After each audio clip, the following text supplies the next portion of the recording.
अगर आप सही खाएं और अपने शरीर के साथ कुछ चीजें करें, आप अपनी नींद की जरूरत कम कर सकते हैं। अब मैं थोड़ा आलसी हो गया हूं और अब मैं लगभग 4.5 घंटे सो रहा हूं।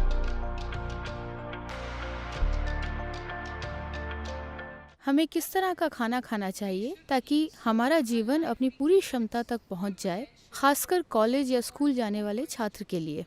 तो भोजन कैसा होना चाहिए, हमें ये समझना चाहिए।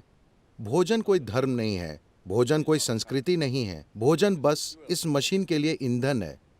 हाँ, स्वाद को लेकर सांस्कृतिक पहलू हो सकते हैं। समय के साथ भोजन पर धार्मिक रंगत भी चढ़ सकती है, लेकिन मूल रूप से भोजन इस शरीर के लिए ईंधन है। तो किस तरह के भोजन से ये अपने अंदर कम से कम संघर्ष से काम करेगा और ज्यादा से ज्यादा असरदार होगा? तो मान लीजिए आपने पेट्रोल कार खरीदी और उसमें डीजल भर दिया।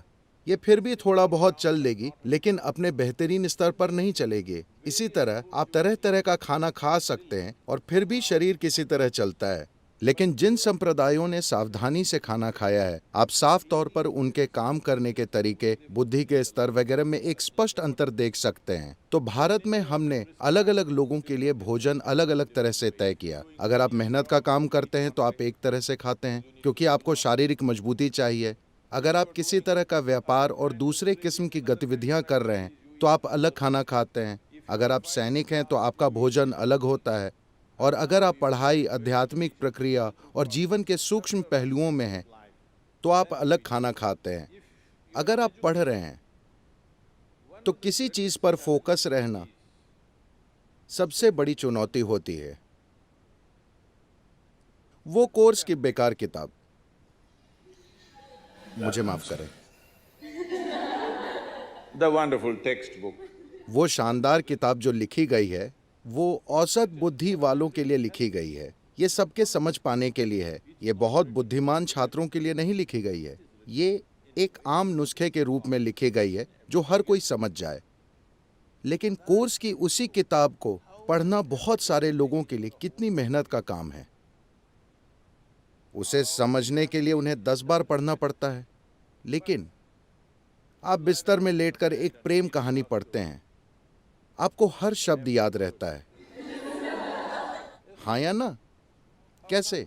तो आप में यादाश्त की कमी नहीं है, आप में फोकस की कमी नहीं है। बस इतना है कि कोर्स की किताब और आप में तालमेल नहीं हो पा रहा है।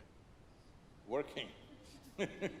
तो आपको एक ऊंचे स्तर के फोकस, एक ऊंचे स्तर की भागीदारी की जरूरत है। और एक छात्र के लिए एक दूसरा बड़ा दुश्मन ये है कि ये किताब नींद की गोली का काम करती है। जैसे ही आप इसे खोलते हैं, सिनेमा जाते हैं तो आप 2 बजे तक जगे रहते हैं। 9 बजे किताब खोलते, उसी समय आप लुढ़क जाते हैं। तो नींद दूसरी बड़ी दुश्मन है। तो आप किस तरह का खाना खाएं ताकि शरीर में जड़ता न रहे? योगिक पद्धति में इसे हम ऐसे देखते हैं। तमस, रजस और सत्व की बात करते हैं। तमस का मतलब है जड़ता, रजस का मतलब है गतिविधियां लेकिन कोई संतुलन नहीं, सत्व का मतलब है पूरी तरह से संतुलित ऊर्जा। जब आप पढ़ाई कर रहे हैं तो आपको एक बहुत संतुलित किस्म की ऊर्जा चाहिए, क्योंकि आपको एक ऐसी चीज पर ध्यान केंद्रित करना होता है जिसमें आपकी स्वाभाविक रुचि नहीं है। ये कोई ऐसी चीज नहीं है जिसके साथ आपकी केमिस्ट्री मेल खाती हो। अगर आपकी केमिस्ट्री तालमेल में है तो आप हमेशा उस चीज पर फोकस करते हैं, है ना? यहाँ रुचि नहीं है लेकिन आपको उस पर फोकस करना पड़ता है। इसके लिए आपको संतुलन और एक स्थिर मन चाहिए। इसके लिए आपको एक खास तरह से खाने की जरूरत है। सरलता से कहें तो भोजन आपके शरीर में आहार नली से गुजरता है। आपके मुंह से मल द्वार तक एक पाइप है। पाचन प्रक्रिया के अलग अलग चरणों से होता हुआ ये उससे गुजरता है। आप में से कई लोग बायोलॉजी पढ़ते हैं, हाँ? ये आहार नली से जाता है। अब शुरुआत होती है होठों से।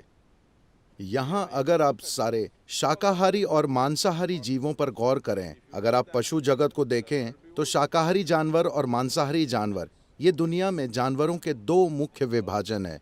एक वनस्पतियां खाते हैं, दूसरे मांस खाते हैं।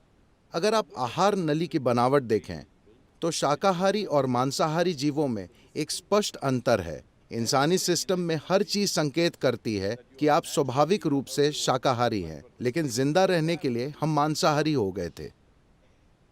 अगर आप जबड़ों के चलाने के तरीके को देखें, सारे मांसाहारी जीव सिर्फ काटने की क्रिया करते हैं, जबकि शाकाहारी काटने और चबाने की क्रिया करते हैं। तो उनमें दाढ़ें होती हैं, लेकिन मांसाहारी जीव में फैली हुई दाढ़ें नहीं होती। उनमें बस छेनी जैसे और नुकीले दांत होते हैं। वे सभी काटने के दांतों जैसे लगते हैं, तो वे बस यही करते हैं। सारे शाकाहारी अच्छे से चबाकर खाते हैं। आपके पास कौन से दांत हैं?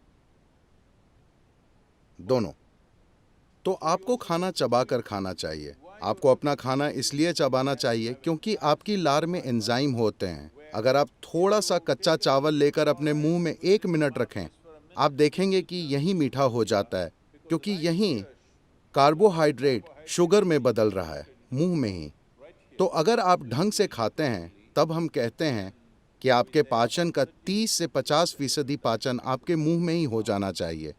तो पाचन तंत्र का ये हिस्सा आधे या आंशिक रूप से पचे खाने की उम्मीद कर रहा है, लेकिन अभी जैसे हम खा रहे हैं, अधिकतर हम न सिर्फ बिना पचा खाना बल्कि आंशिक रूप से नष्ट खाना डाल रहे हैं। तो उसी मात्रा में ऊर्जा प्राप्त करने के लिए आपको भोजन की जो मात्रा चाहिए वो बढ़ गई है। उतनी ऊर्जा पैदा करने के लिए जितना आपको खाना चाहिए, आप उससे बहुत ज्यादा खाना खा रहे हैं। इसकी वजह से शरीर में जड़ता आ गई है, क्योंकि इससे उससे कहीं ज्यादा भोजन को प्रोसेस करना पड़ रहा है, इसलिए जड़ता है। एक बार जब जड़ता आती है तो आपकी नींद का कोटा बढ़ जाता है। आप कितने घंटे सोते हैं? हेलो? 8 घंटे। आप आम सलाह के मुताबिक चल रहे हैं। देखिए, ऐसा नहीं है कि आपको जबरदस्ती जागते रहना चाहिए, बात ये नहीं है। लेकिन अगर आप सही खाएं और अपने शरीर के साथ कुछ चीजें करें, तो आप देखेंगे कि 3 से 4 हफ्तों में आप अपनी नींद की जरूरत 2 से 3 घंटे बड़ी आसानी से कम कर सकते हैं। 1.5 से 3 घंटे आप बड़ी आसानी से कम कर सकते हैं, अगर आप सचेतन होकर खाएं and just learn to sit properly. और बस ठीक से बैठना सीख लें। आपको पता है, बस बैठने की मुद्रा आपके शरीर के ज्यामिति और सिस्टम में क्या जा रहा है, अगर आप बस इन 2 चीजों को संभाल लें, तो आप देखेंगे कि आपकी नींद का कोटा कैसे कम हो जाएगा। बस आपकी जानकारी के लिए, 25 सालों से ज्यादातर मैंने औसतन 2.5 घंटे की नींद ली है। अब मैं थोड़ा आलसी हो गया हूं और अब मैं लगभग 4.5 घंटे सो रहा हूं, लेकिन हफ्ते के 7 दिन, ठीक है, 365 दिन में बस ऑन ऑन ऑन हूं, लगभग हर दिन। मेरी बेटी ने 1 महीने से फोन नहीं किया था। मैंने पूछा, तुम्हारे साथ समस्या क्या है, तुम फोन क्यों नहीं करते? उसने कहा, हर 6 घंटे में आप एक नए शहर में होते हैं, मुझे क्या करना चाहिए? मैंने कहा, ओके, ये वाकई सच है। कभी कभी एक दिन में हम 3 शहरों में होते हैं, तो ये नॉन स्टॉप गतिविधि है। और आज मेरे पास कई लोगों ने ऐसा करना सीख लिया है। मेरे आसपास 100 से 150 लोगों की दिनचर्या इसी तरह है, बस औसतन 4 घंटे की नींद, हफ्ते के 7 दिन वे बस ऑन ऑन ऑन हर समय ऑन रहते हैं। और वे चिढ़े नहीं रहते, वे परेशान नहीं रहते, वे प्रसन्न रहते हैं, वे शानदार लोग हैं। ऐसा इसलिए है, इसके कई पहलू हैं, लेकिन एक महत्वपूर्ण पहलू है भोजन। आप कैसे खाते हैं। सिर्फ यही नहीं कि आप क्या खाते हैं, ये भी महत्वपूर्ण है कि आप कैसे खाते हैं, क्योंकि भोजन एक जीवित पदार्थ है। आप सब लड़कियां एक आसान चीजें ये कर सकती हैं। अलग अलग स्वास्थ्य के मुद्दे हैं, जड़ता और फोकस का मुद्दा है। आप अपने भोजन का 40 से 50% हिस्सा कच्चे भोजन के रूप में लें, यानी ये जीवित हो, इसे जीवित कोशिका होनी चाहिए। ये सब्जी हो सकती है, फल, मूंगफली, अंकुरित चना हो सकता है। आपके द्वारा खाए जाने वाले भोजन में कम से कम 40 से 50% को जीवित होना चाहिए। आप मुर्दा भोजन खाते हैं और आप जीना चाहते हैं, ऐसा करना थोड़ा मुश्किल है, क्योंकि अब आपको मुर्दे को जगाना है।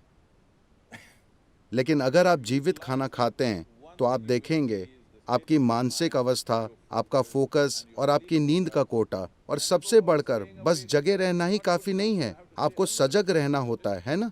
आप कितने सजग हैं, कितने केंद्रित हैं, उसी हद तक इस दुनिया में हर चीज आपको लाभ पहुंचाती है कि नहीं? आपके फोकस का स्तर ही तय करेगा कि दुनिया आपके लिए फायदेमंद है या नहीं, है ना? और जीवन का एक और पहलू, भोजन का एक और पहलू, जब आप कुछ खाएं तो उसका जेनेटिक कोड सरल होना चाहिए, मतलब उसका सॉफ्टवेयर बहुत सरल होना चाहिए। सब्जियां, फल, मूंगफली, अंकुरित चीज़ें वे बहुत सरल हैं। ज़्यादा जटिल का मतलब है जानवरों के मांस का कोड बहुत ज़्यादा जटिल होता है।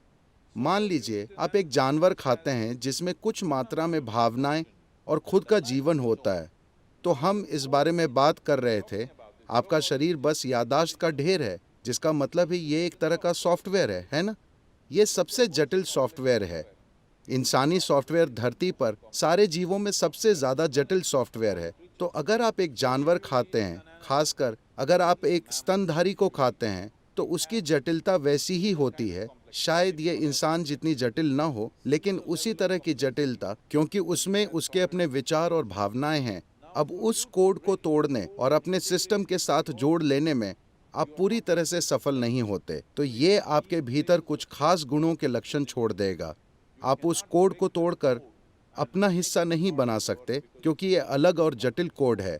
अगर आप पत्तियां, सब्जी, फल, मूंगफली या अंकुरित चीज़ें खाते हैं, ये काफ़ी आसान है। अगर आपको मांसाहारी भोजन खाना ही पड़े, तो आपको वो खाना चाहिए जो आपके कोड से सबसे दूर है। तो आमतौर पर मछली और पानी के जीव आपसे सबसे दूर हैं। तो अगर आपको मांसाहारी भोजन खाना ही पड़े, तो खाने के लिए सबसे अच्छी चीज़ है, आप समुद्र तट पर हैं, तो खाने के लिए मछली सबसे अच्छी चीज़ होगी।